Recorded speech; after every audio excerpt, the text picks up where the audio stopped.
I'm Jon Keller with WBZ-TV. Tonight on Greater Boston, big trouble brewing down in D.C. as a potentially economy-damaging showdown over the debt ceiling heats up. Massachusetts Senior Senator Elizabeth Warren says she's furious about it, and she joins me in studio to talk about that, her push to regulate cryptocurrency, and more. Then, a major storm is expected to drop rain and sleet on us, but yet another miss for significant snow in Boston. Whatever happened to winter around here? GBH meteorologist Dave Epstein joins me. Good evening. The United States has now officially reached its borrowing limit, prompting the Treasury Department to take a series of, quote, extraordinary measures so the federal government can pay its bills. That's at best a short-term fix. But to avoid long-term default, think unpaid Social Security and veterans benefits. Among other nightmarish consequences, Treasury Secretary Janet Yellen is urging leaders in Congress to, quote, act promptly to protect the full faith and credit of the United States. But Republican officials are insisting on deep cuts in federal spending in exchange for raising that borrowing limit. And that's something Democrats in Congress and the White House say they're unwilling to consider. It is something that should be done without conditions. We should not be negotiating around it. It is the duty, the basic duty of Congress to get that done. So where does that leave us now? The senior senator from Massachusetts, Elizabeth Warren, joins me now. Welcome, Senator. Thank you. Good to be with you. Good to see you. So the White House says it won't negotiate on this. Yep. Your colleague Joe Manchin has proposed dealing with it by creating new committees to propose spending cuts and have these sort of expedited to the floor. Who's got the better idea? Look, I want to think about it this way. This is a manufactured crisis. The debt ceiling is not real in the sense that it has something to do with constraining spending. We've already authorized all that spending. This is about the United States following through on its legal obligations. But here's the deal. The Republicans don't really care about the debt ceiling. And you know how I know that? I know that for multiple reasons. What they're really trying to do is make sure that the wealthy and the well-connected just don't pay their fair share in taxes. First bill out of the hopper for Republicans was to cut funding to the IRS so the IRS doesn't have money to go after wealthy tax cheats. Second thing they put right directly into the rules for the House this time around is if anybody wants to do any spending, no, because it'll add to the debt ceiling, but if you want to cut taxes for billionaires and giant corporations, you can add to the national debt to do that. Look, our problem is a problem on the revenue side. It's a problem that the wealthy and the well-connected are not paying a fair share in taxes. So we want to solve this problem. If the Republicans are serious about the national debt, then fine. Let's stitch up some of the corporate tax loopholes. Let's make billionaires pay a fair share. We can fix this problem. Well, unsurprisingly, I'm sure to you and others, the Republicans don't see it that way. Let's listen to a brief summary from the House Speaker, Kevin McCarthy, of how he views this issue. But if you had a child and you gave them a credit card and they kept raising it and they hit the limit, so you just raised it again, clean increase, and again and again, would you just keep doing that, or would you change the behavior? Your response? That is like the dumbest analogy I think I've ever heard. Excuse me, the national debt is not like a credit card. It does not authorize spending. We vote as a Congress on spending, and that's what we've done in Democratic administrations, in Republican administrations. The better way to understand what Kevin McCarthy is saying is after you've run up the bill, maybe you could just tell all your creditors you're actually not going to pay them. That's the crisis he's trying to manufacture. And what he wants to do is make absolutely sure that the rich folks don't pay any more, but that we impose taxes on everyone else. And have you heard this crazy tax plan that they're now getting ready to vote on? The idea that they're going to put a 30% national sales tax on everything from rent to groceries to auto repairs to diapers. That's something that would be great for those at the top who pay less in income taxes and terrible for everybody else. I hear what you're saying. What I'm not hearing is any acknowledgement that government spending has become excessive. Hasn't it? Look, the problem we've got right now is a problem of an imbalance between revenues and spending. And it's not right just to say, oh, I know, let's do cuts and not take a look at the revenue side of this. Besides, look what happened the last time the Republicans manufactured this crisis, back in 2011. And they got a bunch of cuts in spending. And what was the consequence? The consequence was that they kept unemployment elevated, growth was suppressed, and a lot of people across this country felt that pain. And why? So that billionaires and giant corporations could keep escaping paying the taxes they owe. And that's just not right. This isn't about, do we need to make a cut here or a cut there? It's really about who pays, the rich or everybody else. By the way, Senator, we're glad you made it in today because you're recovering from foot surgery. I am. I got to ask you to come clean now. Did you break your foot on the backside of a lazy regulator? I did not. Okay. I actually keep up my exercises, so I'm strong enough to continue to do that. Well, speaking of lazy regulators, you see how I did yes, that transition. I saw that. Very good. I recently watched the Netflix series on Bernie Madoff. Have you seen it? I haven't seen this. It's pretty good. He, of course, famously lost billions of dollars in client cash because he was running a Ponzi scheme. And that federal regulators proved to be totally useless in dealing with, even though it was served up to them on a silver platter. Now, what does the alleged Sam Bankman-Fried FTX scandal tell us about today's federal oversight of the investment casino? Has it gotten any better? So look, is there a problem with crypto? You bet there is. And partly it's about regulators who haven't used the tools that are available to them. But it's partly about the need on Congress's part to strengthen those tools. We've got a big problem with fraud, and we need to strengthen the tools there, and a big problem with money laundering. Remember, there are anti-money laundering rules to keep drug dealers and human traffickers and crypto gangs and countries like Iran and North Korea from being able to trade through the banking system, through credit cards, through Venmo, even through Western Union. But those anti-money laundering rules don't have the same kind of reach into crypto.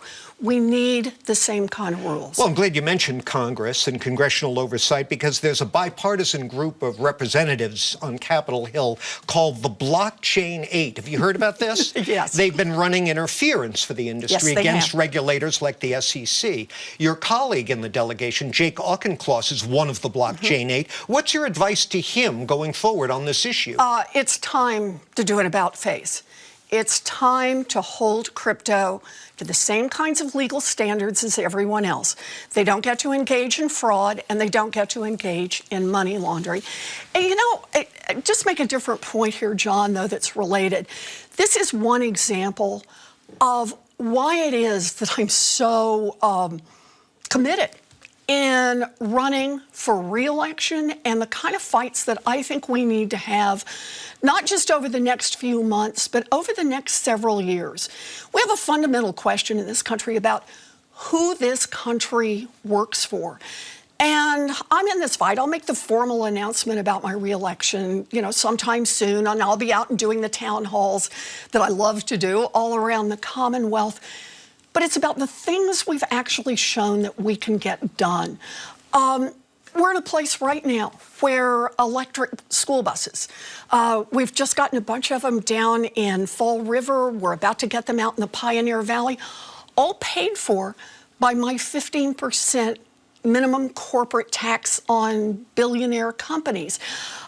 We've got money, $5 billion coming into the Commonwealth for infrastructure, roads and bridges and water pipes. We've got this new bill is finally in place, or new law is in place, so people with hearing loss can buy hearing aids over the counter. It's the reminder, government can do real good here. It can do real good on the regulatory front. It can do real good in leveling the playing field. But you got to be willing to be in that fight, and that's the fight I'm in. Well, when you first ran for the Senate, a decade ago. Yep. over a decade ago now, you famously told an audience that successful business people have an obligation to give back more to society in exchange for the help we gave them building their business, maintaining it, policing, and services like that. Let's take a look at an excerpt from that infamous rant, if you'll pardon the expression. Okay. There is nobody in this country who got rich on his own. Nobody. You built a factory out there, good for you, but I want to be clear, you moved your goods to market on the roads the rest of us paid for. Yep. You hired workers, the rest of us paid to educate. You were safe in your factory because of police forces and fire forces that the rest of us paid for. You didn't have to worry that marauding bands would come and seize everything at your factory and hire someone to protect against this because of the work the rest of us did. Now look, you built a factory and it turned into something terrific or a great idea. God bless. Keep a big hunk of it. But part of the underlying social contract is you take a hunk of that and pay forward for the next kid who comes along. Okay, so I noticed, by the way, you keep your hands lower these days. Is that by design or by training? Or okay. Well, basically, that's an appeal for balance, right? A balance between profit and obligation to society. And right now, on a number of fronts, for instance, green building codes, there's talking about rent control coming back here in Massachusetts. Builders and landlords are saying to government, look, you're stifling our ability to build new businesses, to provide housing that's affordable, to maintain our properties. How do you find that proper balance between fairness and stifling growth? So, John, are you seriously making the argument right now that the big problem is that the rich and the investors and the giant corporations over the last 10 years since that video happened have somehow been stifled and have not gotten richer and richer and richer, while hardworking families have struggled more and more and more? You're right. We do need balance, but part of the balance we need is we got to stop these billion-dollar corporations that pay how much in taxes? Zero. We have to stop this business of billionaires who say they have no income. Jeff Bezos pays less in federal income taxes than a Boston public school teacher. And look how much richer he has gotten over the last 10 years. So yes, I'm all for balance, but I'm for the kind of balance that says those at the top, we all helped invest in giving you an opportunity to make it big, and we're happy to celebrate that you made it big. But come on, guys, pay something back in so the next kid has a chance to make it big, and the kid after that, and the kid after that. Obviously, a big part of your role, and you and the rest of the delegation, is to bring home the bacon from Massachusetts. And one of the biggest slabs of bacon out there is the partial federal funding for replacement of the Bourne and Sagamore bridges to the Cape. We struck out on 2 rounds last year of that. What went wrong? The applications for it. You know, I want to start by saying I realize everybody likes to call federal spending bacon. I actually call replacing bridges that are way past their useful lifespan and would cost literally $200 million just to give temporary repairs to. I like to call replacing those as things we desperately need. But you will admit bacon is delicious. I love bacon. Okay, go ahead. Okay, but here's the point on the bridges. The rules have been set up. We have a lot of money coming in and available for infrastructure. But the state, I think of it this way, the state has to be able to pick the fruit.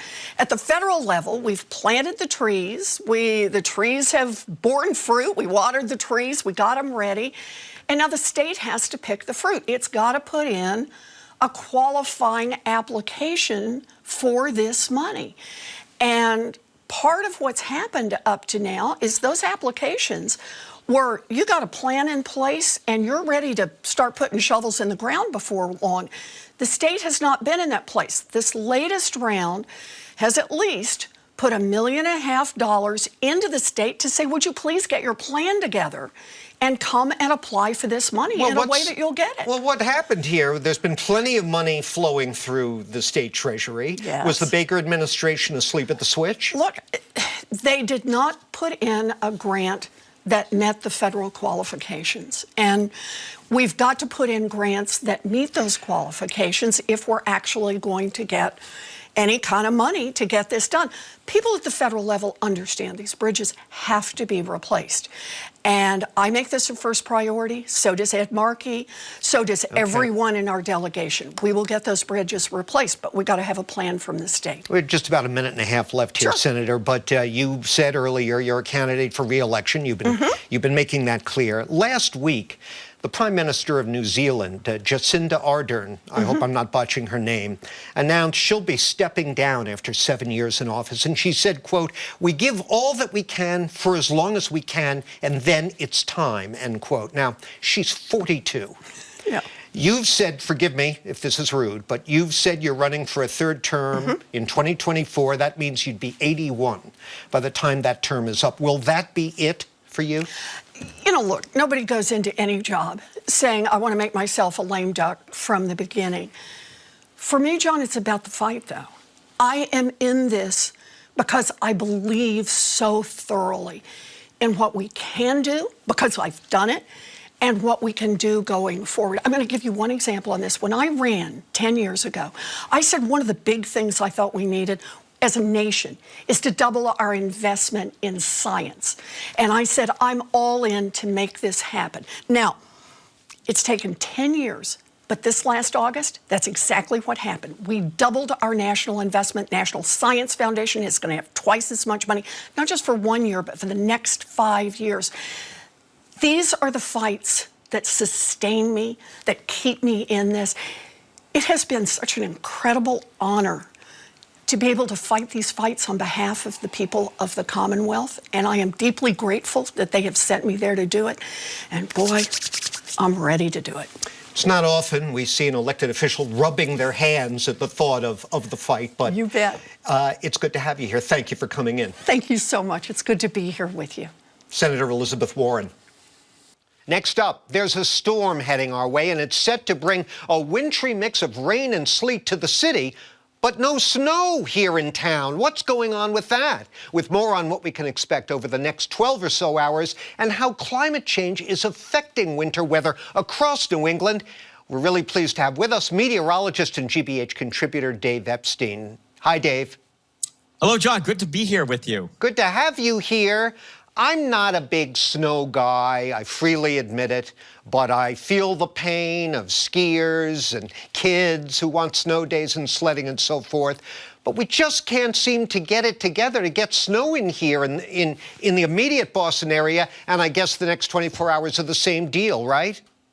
Yeah, that's right. This storm system looks like it's just too warm. We will have some sleet pellets around this evening in Boston, mixed with the rain at times, but certainly not going to accumulate. And then once the rain area moves to the north, we'll get some colder air in here tomorrow. I do think we'll see some snow showers. Could amount to a coating to an inch during the day tomorrow. Now, north of, say, the Mass Pike, and certainly around the Route 2 and the border towns of New Hampshire, we could see anywhere from 1 to maybe 3 inches right along the New Hampshire border. But I think you're really going to have to flip into New Hampshire and Maine before we start seeing 3 to 6 inches. And that's mostly tonight, a little bit additional tomorrow for those folks. But for what you're seeing there, most of that comes overnight tonight into very early tomorrow morning. Is this going to make the skiers happy, Dave?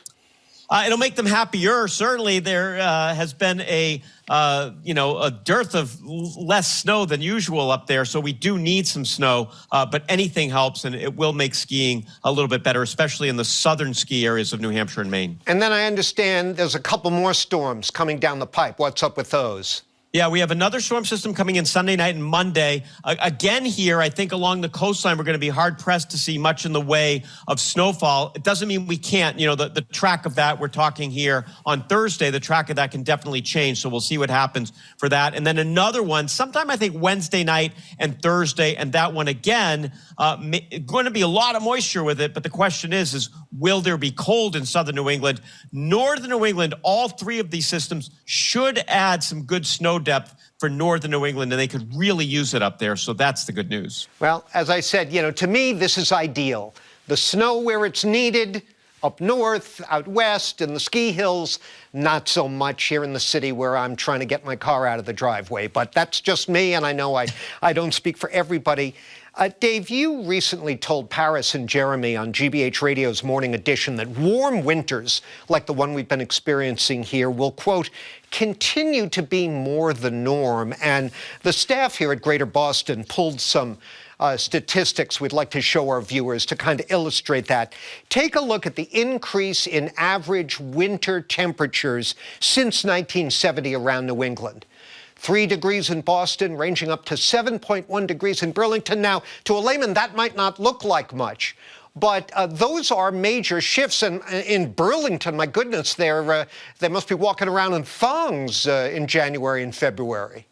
Yeah, it is incredible. I think it's hard for most folks that don't kind of deal with these kind of numbers on a day-to-day basis to really understand that 1 degree, 1.5 degrees is a big deal in terms of moving averages. And, and the reason why it's such a big deal is those numbers are based on 30 years worth of data. That's not like just 1 or 2 winters. So over 30 years, that's a lot of days. It's a lot of winters. And to move 7 degrees, it's incredible, but it does follow what most of the global climate models say, and that the biggest change is going to be the further north you go. So the Arctic is seeing the greatest warming, and that is why the further north you go here in New England, we're seeing more warming. So the impact is definitely felt here in Boston. You move further south, there's still impact around the DC area, Washington, New York, Philadelphia, but the impact really is showing up a lot more here in New England. Yeah, and nationally, let's take a look at a map we put together here.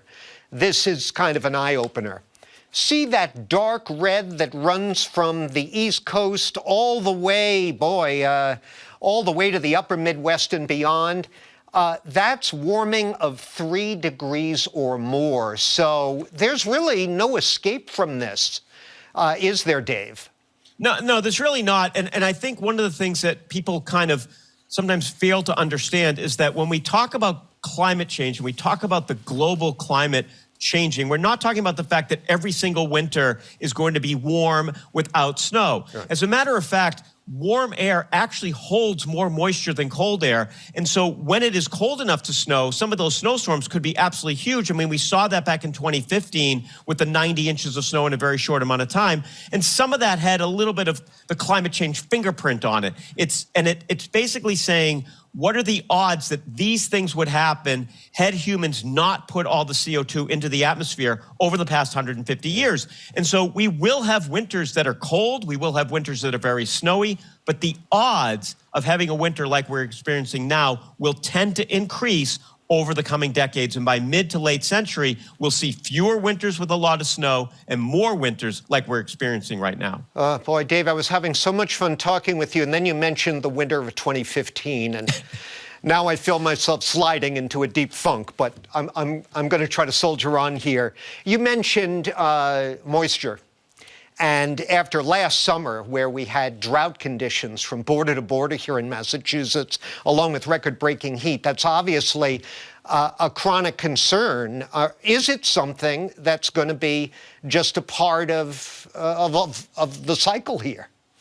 Yeah, so droughts have been really common in New England for in perpetuity. We've had droughts. You go back to the 1960s, we had droughts. You go back further than that, we had droughts. And our droughts here are not like the West. We're not going to experience, just because of the way that the planet is, the jet stream, even with climate change, we're still going to have plenty of rain. We're not going to run into issues like we've seen out in California, Arizona, places like that. But as the climate warms, a drought that, say, took place in 1960, 64, with the temperatures back then, the exact same drought in 2023, 2030, 2040 would have more impact because it's warmer. So you could have the exact same amount of rain or the exact same rain deficit that we had 50 years ago, but because it's warmer, the impact to crops, to wells, to infrastructure that needs water is greater because of the warming. Wow. You know, there are consequences to all of this. I mean, people who live along the coast are well aware of it. They don't need you or I to tell them. But I personally experienced one that I never expected. A couple of years ago, I was spending some time down in Wellfleet, and I take my dog out to do her business, and immediately am voraciously attacked by mosquitoes. Blood running down my legs. The dog is being eaten alive. And that was the summer where a series of unusually high tides breached one of the bay beaches in Wellfleet and created the perfect breeding conditions for a voracious breed of Atlantic coast mosquito that had never been experienced in town before. It nearly killed the tourism industry.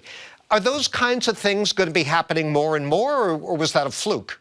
No, absolutely. As a matter of fact, you know, I'm actually teaching a course in meteorology this month up at Colby College, and we had Nick Record from Bigelow Labs, which is up in Booth Bay on the coast of Maine, come in and talk to us yesterday. And one of the things that he was talking about and was these algae blooms that were occurring in the Gulf of Maine, one of the fastest warming bodies of water, not in New England, but on the entire planet.